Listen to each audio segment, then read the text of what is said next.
모두 자리에서 일어서서 찬송가 4장을 부르시면서 하나님께 예배하겠습니다. 찬송가 4장입니다.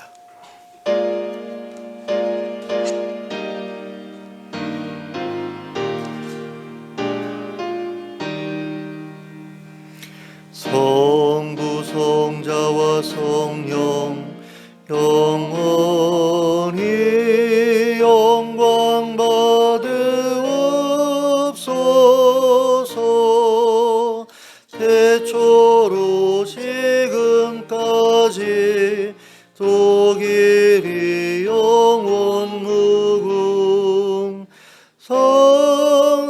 성삼위께 영광.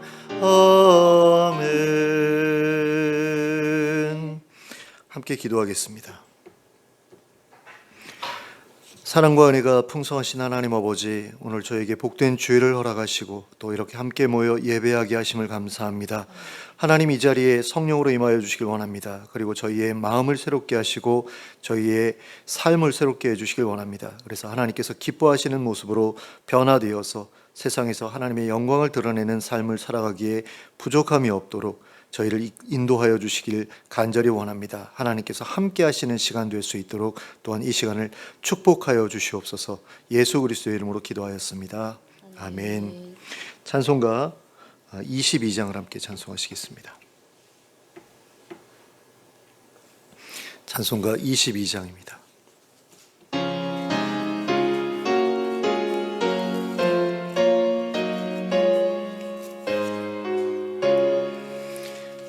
만유의 주 앞에 감사를 드리고 다 경배하면서 찬송을 부르세.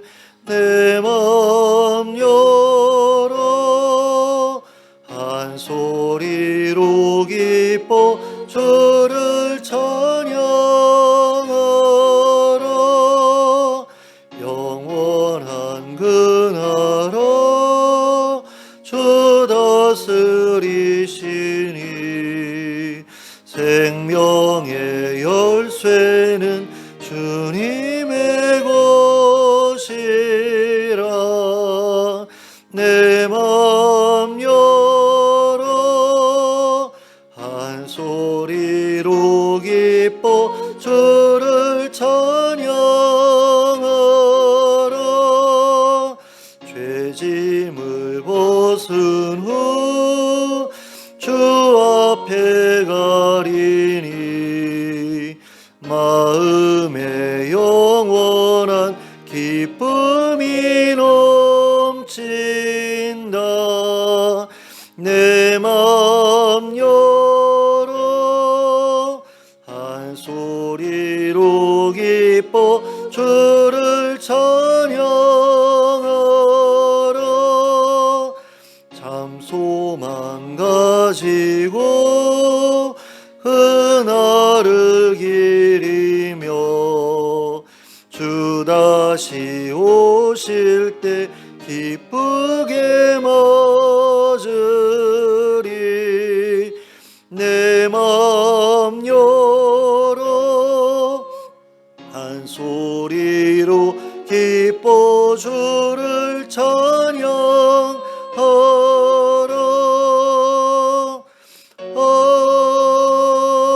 아멘.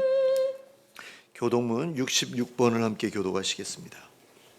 교동문 66번 시편 150편입니다.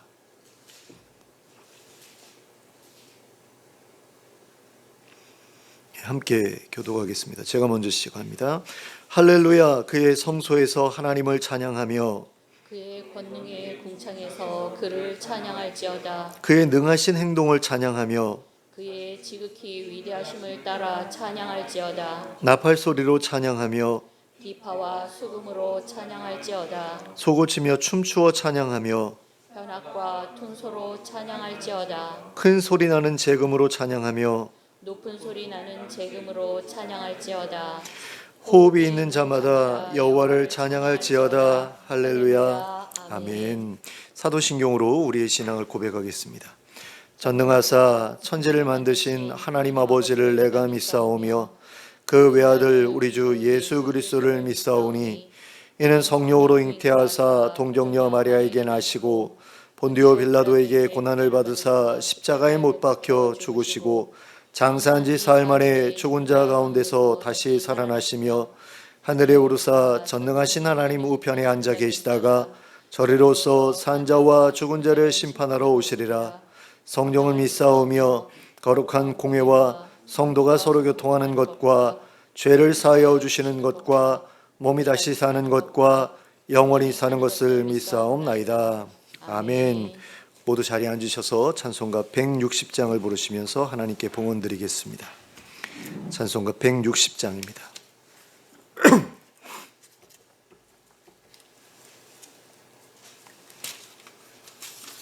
찬송가 160장 함께 찬송합니다.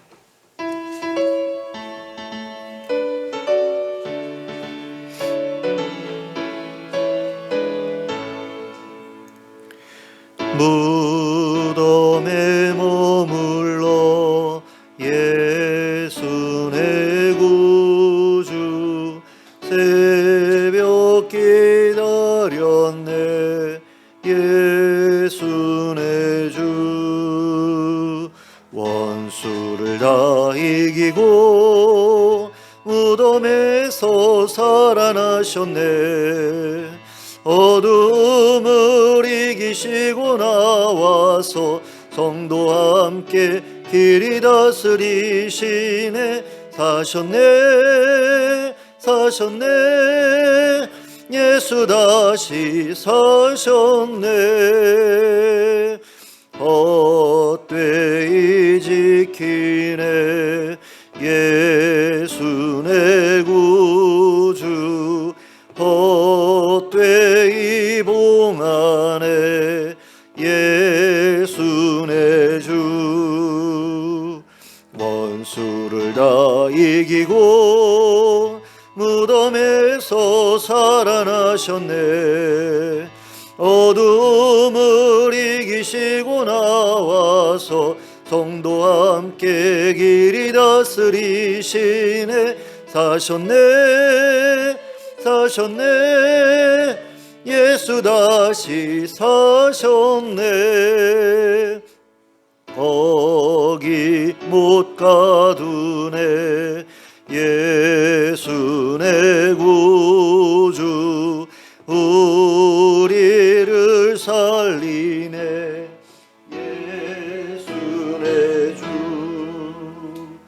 원수를 다 이기고 무덤에서 살아나셨네 어둠을 이기시고 나와서 성도와 함께 길이 다스리시네 사셨네 사셨네 예수 다시 사셨네 아멘. 함께 기도하겠습니다. 사랑과 은혜가 풍성하신 하나님 아버지 한 주간 동안 저희의 삶을 인도해 주심을 참으로 감사드립니다. 하나님의 은혜로 저희가 지금까지 살아왔습니다. 앞으로도 하나님의 은혜를 의지하여 살아가는 복된 인생이 될 수 있도록 저희를 이끌어 주시옵소서. 저희의 모든 필요를 하나님께서 공급해 주시고 또 저희의 삶을 보호해 주셔서 언제나 하나님의 날개 그늘 아래에서 안전한 삶이 되게 하여 주시고 평안한 삶이 되게 하여 주시길 원합니다. 특별히 우리 성도님들 가운데 경제적으로 어려움 겪는 분들 계시면 하나님 찾아가 주셔서 우리 성도님들의 필요를 채워 주시길 원합니다. 그래서 늘 부족함 없이 살아가게 하시고 또 하나님께서 차고 넘치게 채워주실 때에는 또 주변에 힘들고 어려운 이웃들도 돌아볼 수 있는 그런 넉넉한 마음 가지고 살아갈 수 있도록 인도해 주시옵소서. 또 그리고 육체의 질병으로 인해서 또 노환으로 인해 고통받고 있는 분들 하나님 기억해 주시고 찾아가 주셔서 그 머리에 손 얹어 주시고 안수하여 주시길 원합니다. 성령의 불로 모든 질병들이 떠나가게 하시고 또 건강케 회복되어서 하나님께서 맡겨주신 일들을 잘 감당하며 살아가는 인생이 될 수 있도록 이끌어 주시옵소서. 하나님 정말 하나님 부르시는 날까지 거동에 불편이 없게 하여 주시고 또 정신이 맑게 하여 주시길 원합니다. 그래서 늘 하나님과 동행하면서 이 일 저 일 맡겨진 일 잘 감당하면서 사회적으로나 또 신앙적으로나 어려움 겪지 않고 살아갈 수 있도록 주님 도와주시옵소서. 또 하나님 아버지, 이 지역사회를 기억해 주시길 원합니다.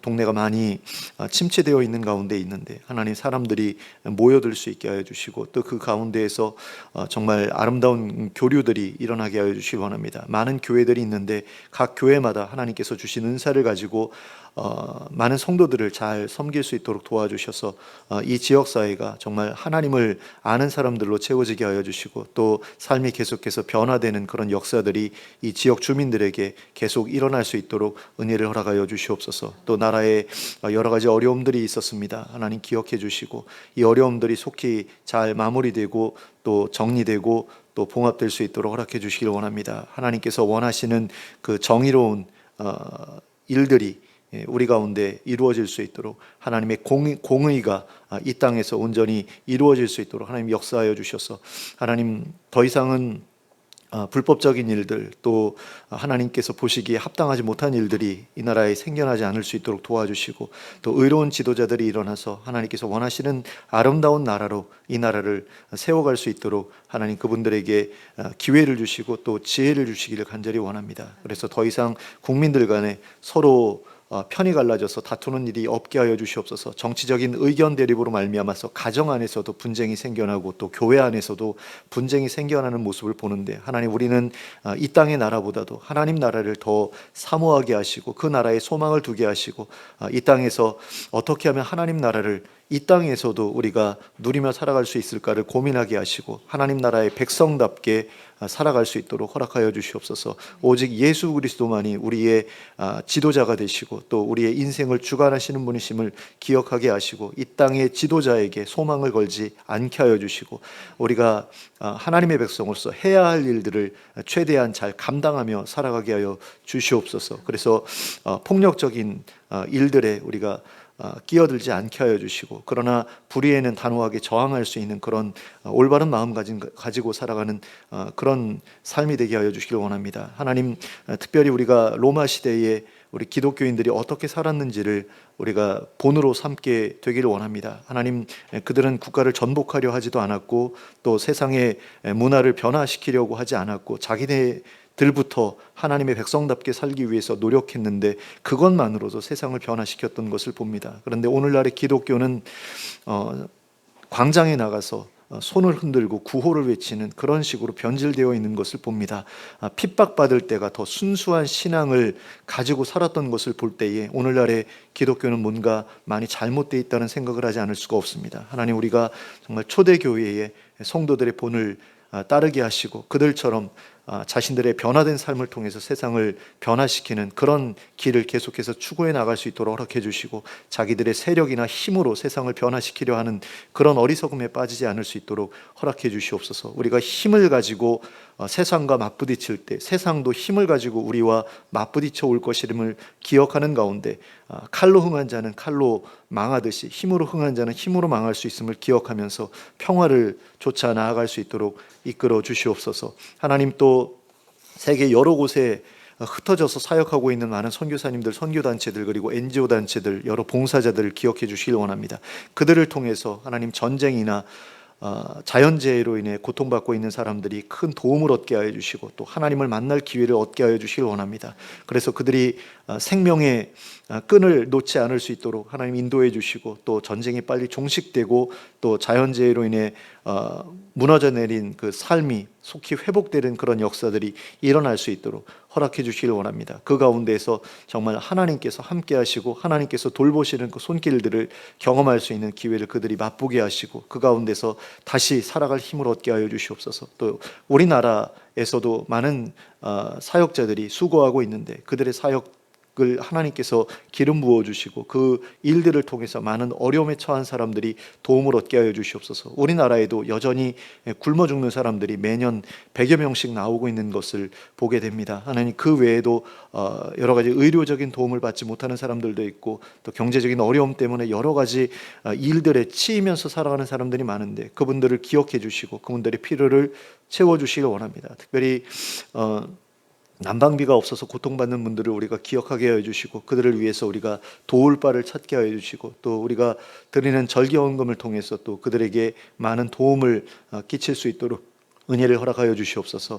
하나님 아버지, 저희가 예배를 위해서 이 자리에 모여 있는데 저희의 예배를 하나님 기쁘게 받아주시길 원합니다. 저희가 드리는 찬양과 기도와 예물을 하나님 받아주시고 흠양하여 주시는 것을 저희로 알게 하여 주시고 또 하늘의 신령한 복으로 복 주시되 저에게 친히 말씀하여 주시고 성령의 충만함을 허락하여 주셔서 놀랍게 은혜 받고 또 변화되어서 돌아가는 시간 될 수 있도록 이 시간 함께하여 주시옵소서. 예수 그리스도의 이름으로 기도하였습니다. 아멘.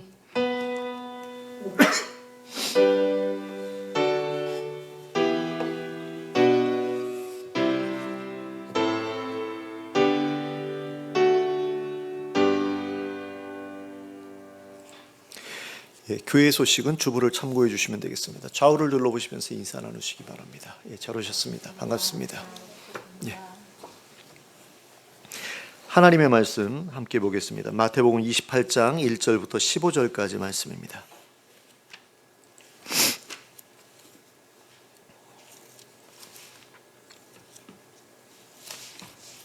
마태복음 28장 1절부터 15절까지 함께 합독하도록 하겠습니다. 시작. 안식일이 다 지나고 안식 후 첫날이 되려는 새벽에 막달라 마리아와 다른 마리아가 무덤을 보려고 갔더니 큰 지진이 나며 주의 천사가 하늘로부터 내려와 돌을 굴려내고 그 위에 앉았는데 그 형상이 번개 같고 그 옷은 눈같이 희건을 지키던 자들이 그를 무서워하여 떨며 죽은 사람과 같이 되었더라. 천사가 여자들에게 말하여 이르되 너희는 무서워하지 말라. 십자가에 못 박히신 예수를 너희가 찾는 줄을 내가 아노라.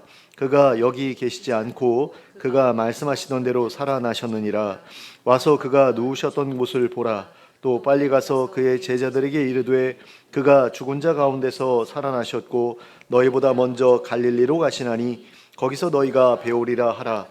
보라, 내가 너희에게 일렀느니라 하거늘 그 여자들이 무서움과 큰 기쁨으로 빨리 무덤을 떠나 제자들에게 알리려고 다름질할세 예수께서 그들을 만나 이르시되 평안하냐 하시거늘 여자들이 나아가 그 발을 붙잡고 경배하니 이에 예수께서 이르시되 무서워하지 말라. 가서 내 형제들에게 갈릴리로 가라 하라. 거기서 나를 보리라 하시니라.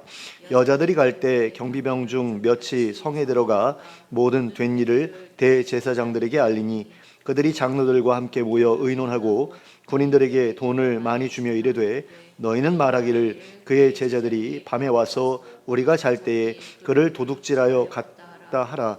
만일 이 말이 총독에게 들리면 우리가 권하여 너희로 근심하지 않게 하리라 하니 군인들이 돈을 받고 가르친 대로 하였으니 이 말이 오늘날까지 유대인 가운데 두루 퍼지니라. 아멘. 마음속으로 깊이 의지하던 누군가가 세상을 떠났을 때 사람들은 어떤 느낌을 받게 될까요? 어린이들이 부모를 잃었을 때나 남편이나 아내가 사랑하던 배우자를 잃었을 때 사람이라면 누구나 커다란 충격과 공허감을 느낄 것입니다. 그리고 이것은 혁명을 꿈꾸던 사람들이 탁월한 지도자를 잃었을 때에도 마찬가지일 것입니다. 예수님께서 돌아가셨을 때에 제자들이 받았던 느낌도 이와 다르지 않았습니다. 예수님을 따르던 제자들은 유다의 독립을 간절히 기대하던 사람들이었습니다. 그들은 유대 땅에서 로마군을 내어 쫓고 다윗 시대의 영광을 되찾기를 바랐습니다. 그것이야말로 그들이 평생을 꿈꾸었던 일이었습니다. 그리고 그들은 예수님께서 그 일을 해내실 것이라고 굳게 믿었습니다. 그래서 자신의 모든 것을 포기하고 예수님을 따라다녔습니다. 그 기간이 무려 3년이나 되었습니다. 그러나 예수님께서는 그들이 바라는 방식의 유다 독립에 대해서는 아무런 관심이 없으셨습니다. 그리고 가룟 유다는 그 사실을 그 누구보다 빨리 눈치챘습니다. 그래서 그는 예수님으로부터 재빨리 거리를 두었습니다.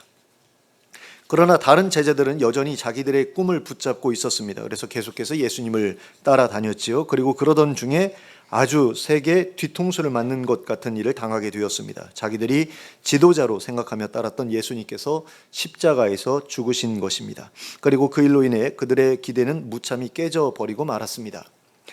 그리고 그들은 공황 상태에 빠져버린 나머지 자신이 십자가에서 죽은 뒤에 사흘 만에 다시 살아날 것이라고 말씀하셨던 예수님의 말씀을 기억하지 못했습니다. 그들의 머릿속에는 앞으로 어떻게 해야 할지에 대한 염려밖에 없었습니다. 그래서 그들은 무덤에 안치해둔 예수님의 시신에 대해 아무런 신경도 쓰지 않았습니다. 그러나 여자들은 달랐습니다. 여자들은 예수님이 무덤에 안치되는 것을 봐두었다가 안식일이 끝나자마자 예수님의 무덤으로 달려갔습니다. 예수님의 시신에 향유를 바르기 위해서였습니다. 그들 역시 예수님께서 다시 살아나겠다고 말씀하신 것을 마음에 두고 있지는 않았습니다. 하지만 그들의 모습은 남자들의 모습과 너무나 달랐습니다. 남자들은 대의를 쫓아 예수님을 따랐지만 여자들은 사랑을 쫓아 예수님을 따랐기 때문이었습니다. 그런데 여자들이 예수님의 무덤에 도착했을 때 그곳에는 놀라운 일이 벌어져 있었습니다. 무덤을 막았던 돌이 옆으로 굴려져 있었을 뿐 아니라 그 위에 천사가 앉아 있었던 것입니다. 그리고 무덤을 지키던 사람들은 천사를 보고 놀라서 죽은 사람처럼 굳어져 버린 채 옴짝달싹 못하고 있었습니다. 여자들 역시 천사를 보고서 무척이나 두려워했습니다. 그러나 천사들은 그들을 향해 두려워하지 말라고 하면서 예수님께서 전에 말씀하셨던 대로 다시 살아나셨다고 전해 주었습니다. 그리고 그가 누우셨던 곳을 보라고 하면서 제자들에게 가서 그분이 다시 살아나셨음을 알리고 갈릴리로 가게 하라고 하였습니다. 그리고 그리하면 그곳에서 그분을 뵙게 될 것이라고 전하게 하였습니다. 그러니까 예수님께서는 사흘 뒤에 내가 십자가에서 죽고 사흘 뒤에 내가 다시 살아날 것이다. 그러니 너희는 먼저 갈릴리에 가 있어라 라고 말씀을 하셨거든요. 그런데 아무도 갈릴리로 가지 않고 예루살렘에 그냥 남아 있었잖아요. 그러니까 예수님이 부활할 것이라고 전혀 믿지 않았다는 그런 이야기인 거죠. 근데 이제 부활하셔서 여자들을 만나서 그 말씀을 다시 해주셨다라는 겁니다. 그러자 그들은 천사의 말에 따라 빈 무덤을 확인한 다음 제자들에게 그 사실을 알리기 위해 떠나려고 했습니다. 그런데 갑자기 부활하신 예수님께서 그들을 앞에 나타나셨습니다. 그리고 천사가 말했던 것과 똑같이 제자들에게 갈릴리로 가라고 전하라고 하셨습니다. 이렇게 해서 여자들은 부활하신 예수님을 가장 먼저 만나 뵐 수 있었습니다. 그런데 앞서도 말씀드렸듯이 여자들도 이 일이 일어나기 전까지는 예수님의 부활을 믿지 않았습니다. 하지만 예수님은 다시 살아나셨고 시신에 향유를 바르러 왔던 여인들은 시신이 아니라 멀쩡히 살아계신 예수님을 만났습니다. 그리고 이러한 예수님의 부활은 예수님께서 이미 제자들에게 여러 차례 말씀하셨던 그대로였습니다. 그런데 왜 제자들은 예수님의 말씀을 믿지 못했던 것일까요? 한 번 얘기하신 게 아니거든요. 내가 십자가에서 죽고 내가 다시 살아날 것이다 라고 분명하게 여러 차례 얘기를 하셨는데 왜 믿지 못했느냐? 예수님께서는 이미 여러 차례 죽은 사람들을 살려내신 바 있었습니다. 나인성 과부의 아들도 살려내셨고 야이로의 딸도 살려내셨고 나사로도 살려내셨습니다. 그러므로 제자 중에 누군가가 죽었다고 한다면 제자들은 예수님께서 그 사람을 다시 살려내실 것이라고 믿었을 것입니다.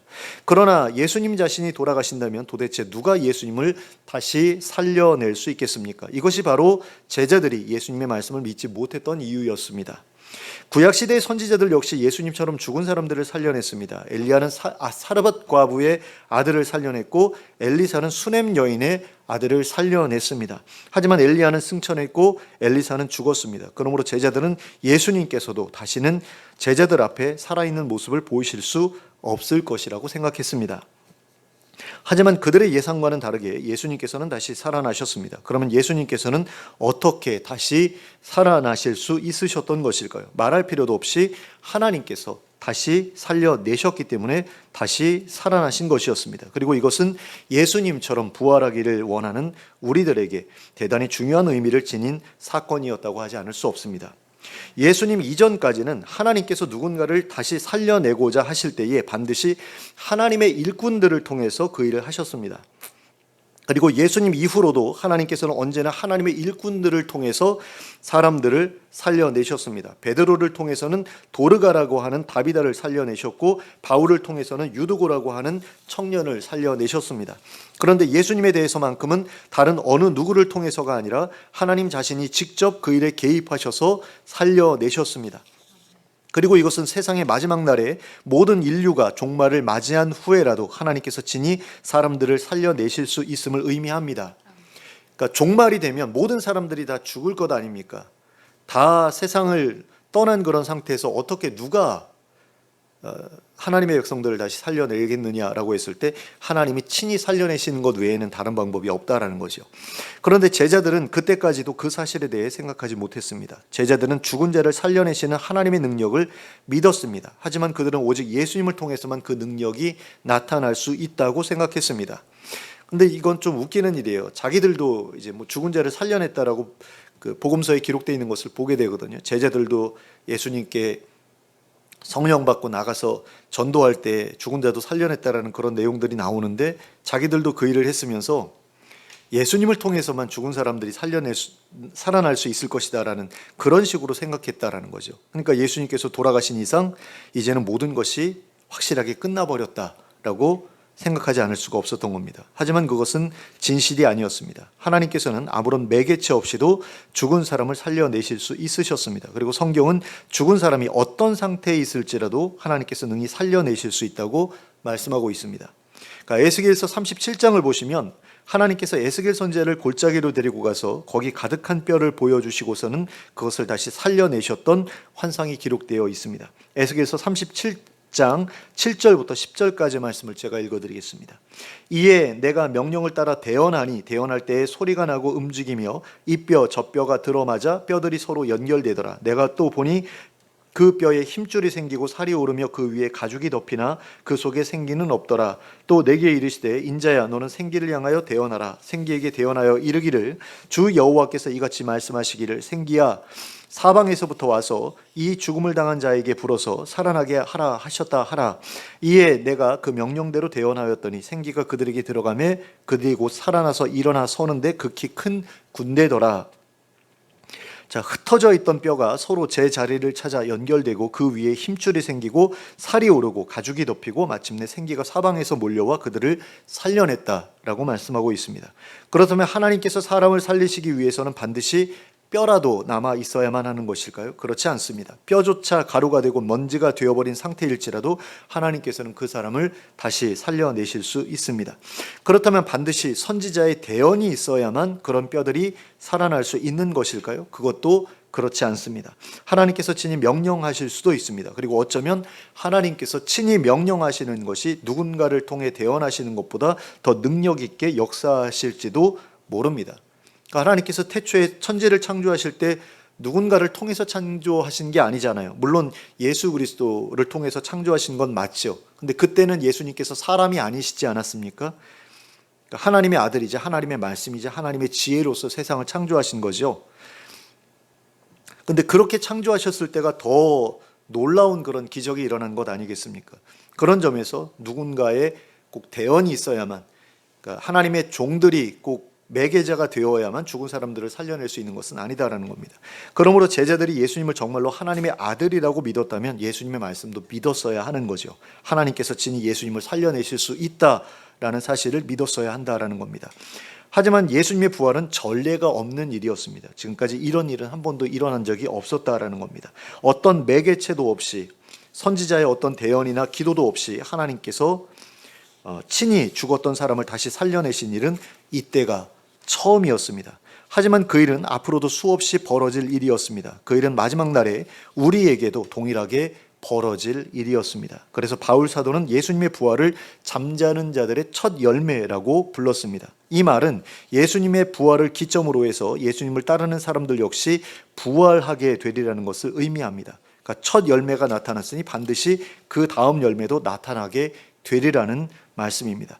물론 우리의 부활은 예수님의 부활과는 다른 방식으로 이루어질 것입니다. 예수님의 부활은 그 어떤 매개체 없이 하나님께서 친히 살려내신 부활입니다. 하지만 우리의 부활은 예수님의 대언을 통해 이루어질 부활입니다. 요한복음 2장 25절 말씀입니다.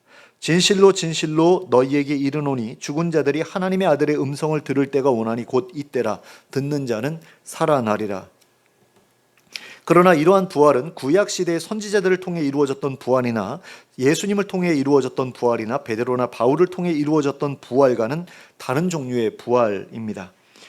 마지막 때의 부활은 성부 하나님과 함께 이 세상을 창조하셨던 성자 하나님께서 하나님의 말씀으로서 이루시는 재창조의 부활이기 때문입니다.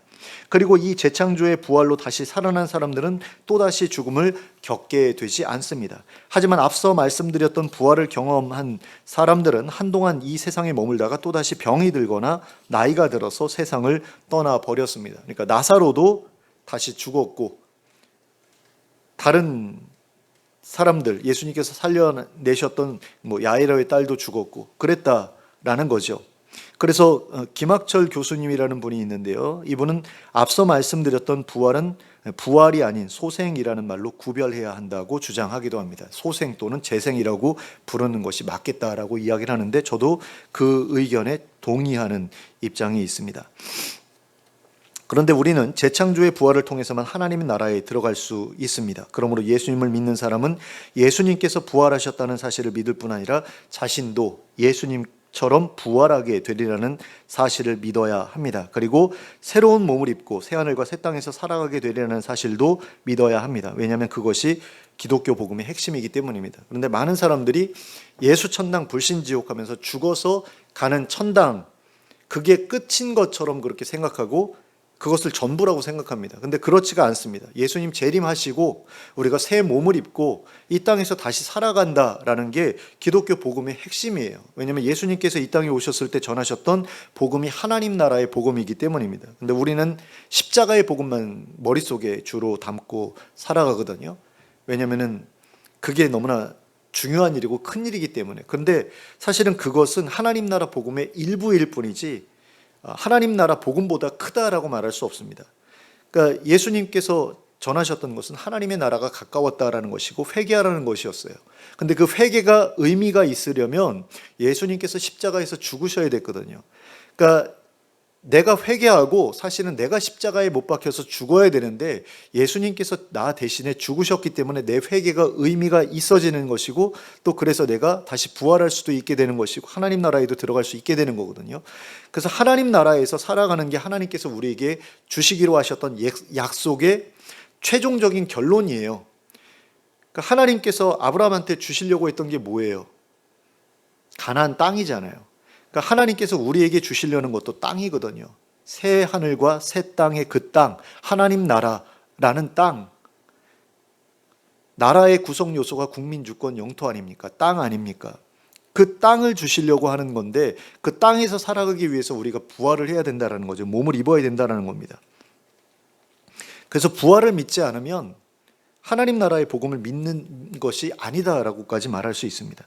그런데 예수님을 믿는 사람들 중에는 이 복음이 믿어지지 않아서 다른 소리를 하는 사람들이 적지 않습니다.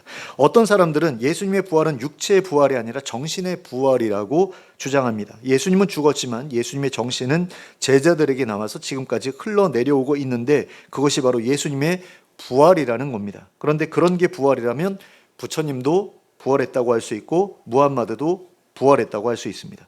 그러므로 이런 말은 틀린 말이라고 할 수 있습니다. 이런 말은 기독교 외의 다른 종교에도 부활이 있다는 말이기 때문입니다.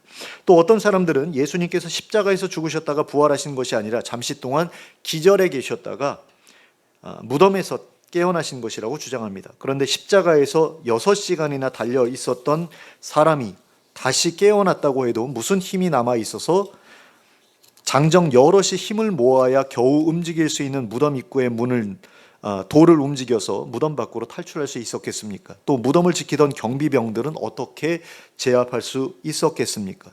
그러니까 이것도 말이 안 되는 이야기죠.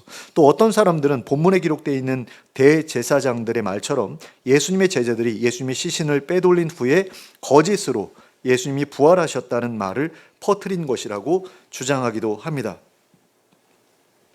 그런데 자기네들이 만들어낸 거짓말을 세상에 퍼뜨리기 위해 자기 목숨까지 거는 사람들이 얼마나 되겠습니까? 하지만 예수님의 제자들은 예수님의 부활을 증거하는 가운데 대부분 비극적인 순교로 자신의 인생을 마무리했습니다. 그러니까 이렇게 말할 수 있을 것 같아요.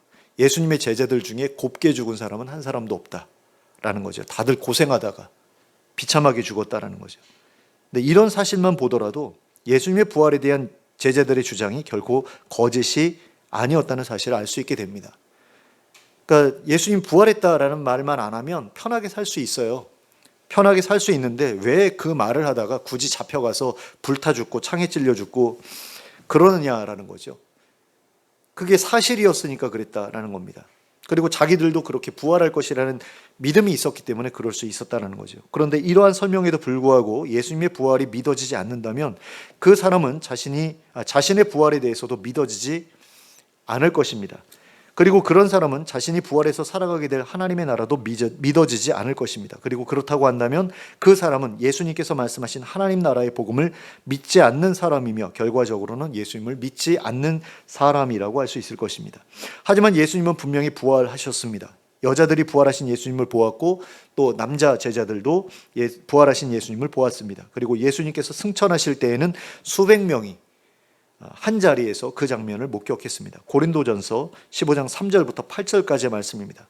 내가 받은 것을 먼저 너희에게 전하였노니 이는 성경대로 그리스도께서 우리 죄를 위하여 죽으시고 장사 지낸 바 되셨다가 성경대로 사흘 만에 다시 살아나사 게바에게 보이시고 후에 12 제자에게와 그 후에 500여 형제에게 일시에 보이셨나니 그 중에 지금까지 대다수는 살아있고 어떤 사람은 잠들었으며 그 후에 야고보에게 보이셨으며 그 후에 모든 사도에게와 맨 나중에 만삭되지 못하여 난 자 같은 내게도 보이셨느니라.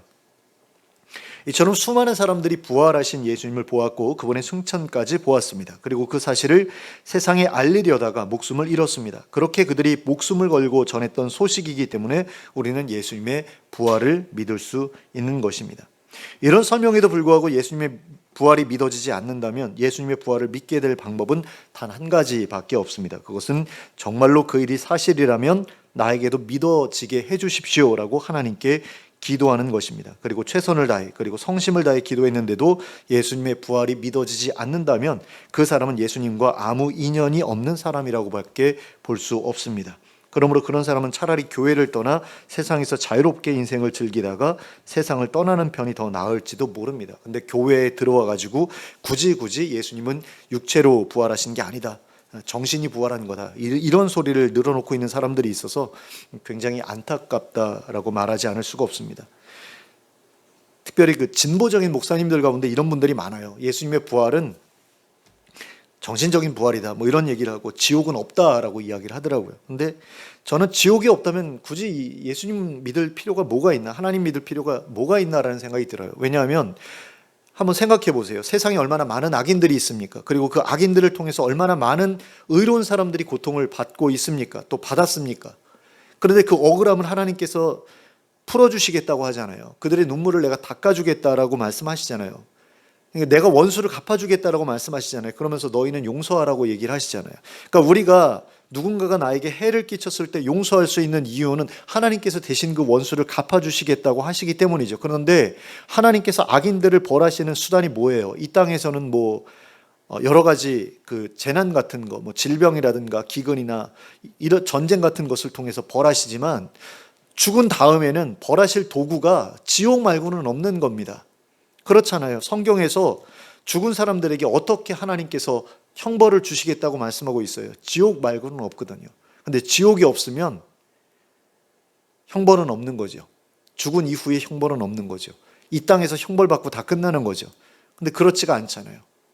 하박국 선지자가 이야기하지 않습니까? 왜 하나님을 배반하고 자기 멋대로 사는 저 악인들을 그냥 내버려 두십니까?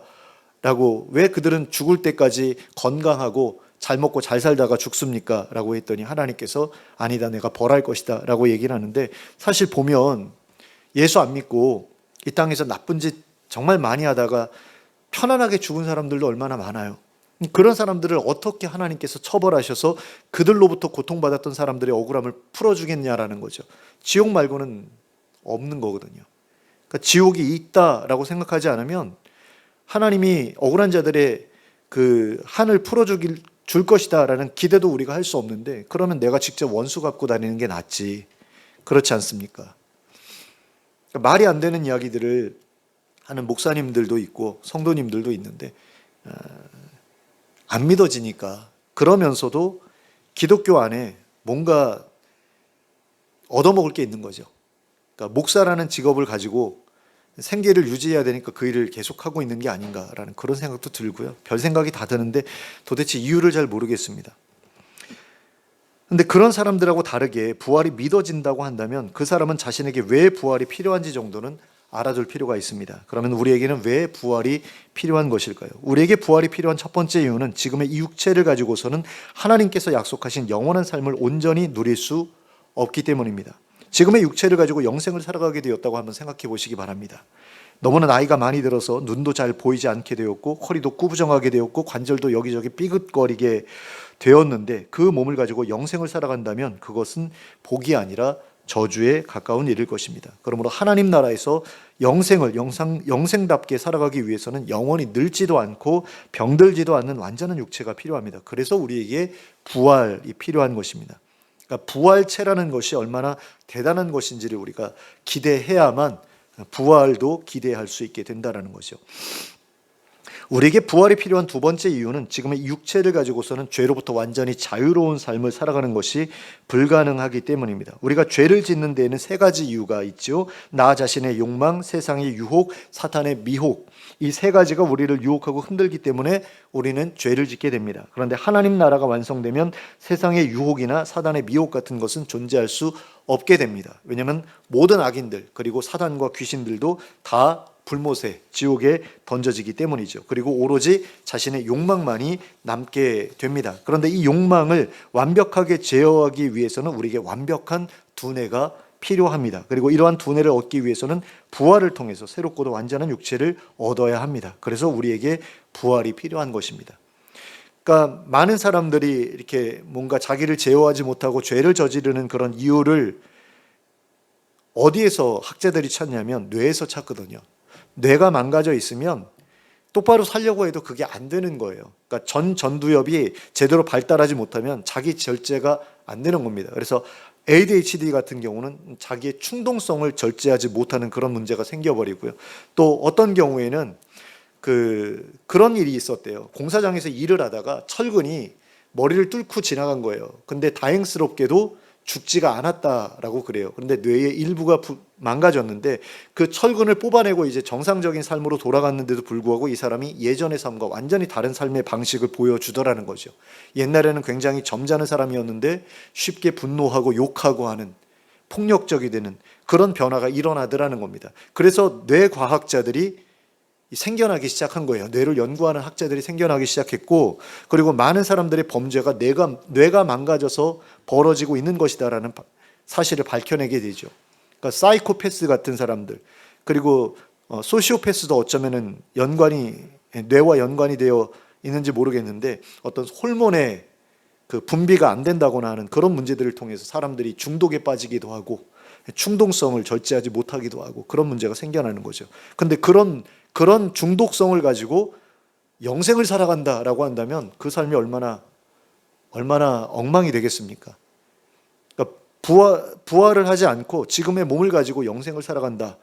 단지 이제 젊었을 때로 돌아가서 리셋돼 가지고 그냥 살아갈 뿐이지 부활체가 아니고 옛날 그 몸 가지고 살아간다 그러면 여전히 뇌가 망가져 가지고 중독에 쩔어 살 수도 있는 것이고 또 그리고 사이코패스로 살 수도 있는 것이고 그런 문제가 생기기 때문에 부활이라는 것을 통해서 완전히 새로운 몸을 얻을 필요가 있다라는 거죠. 그래서 우리가 예수님께서 약속하신 영원한 부활을 기대해야 하는 겁니다. 그리고 소망해야 하는 겁니다.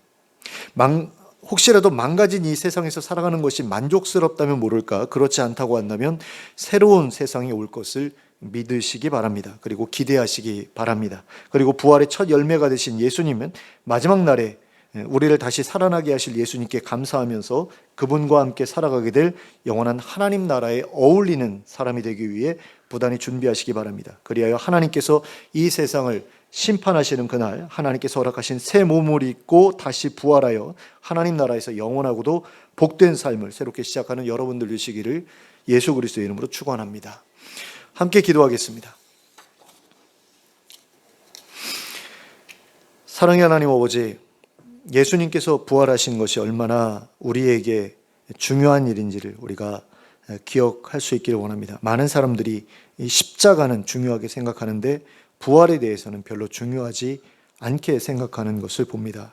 하지만 십자가가 중요한 만큼 부활도 중요하다는 사실을 우리가 기억하기를 원합니다. 부활이 있어야만 우리가 하나님 나라에서 살아갈 수 있게 된다는 사실을 기억하고, 또 부활이 있어야만 하나님 나라에 어울리는 사람으로 살아갈 수 있게 된다는 사실을 기억하는 저희들 되기를 간절히 원합니다. 그래서 정말로 하나님 나라가 이 땅에 임하였을 때 그 나라에 들어가기에 부족함이 없는 자들로 자신을 잘 준비할 수 있게 되기를 원합니다.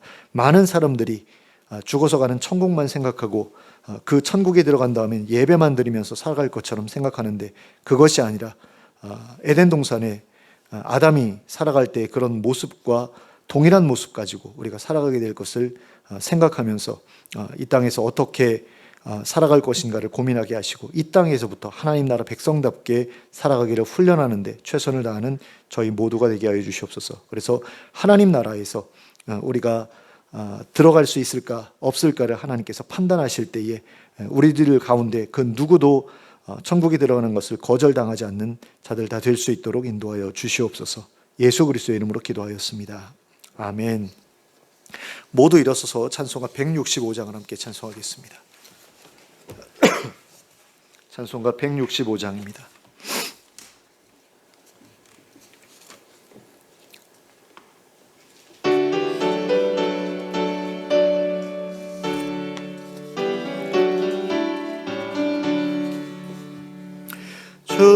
주님께 영광, 다시 사신 주, 사망 권세 모두 이기시었네.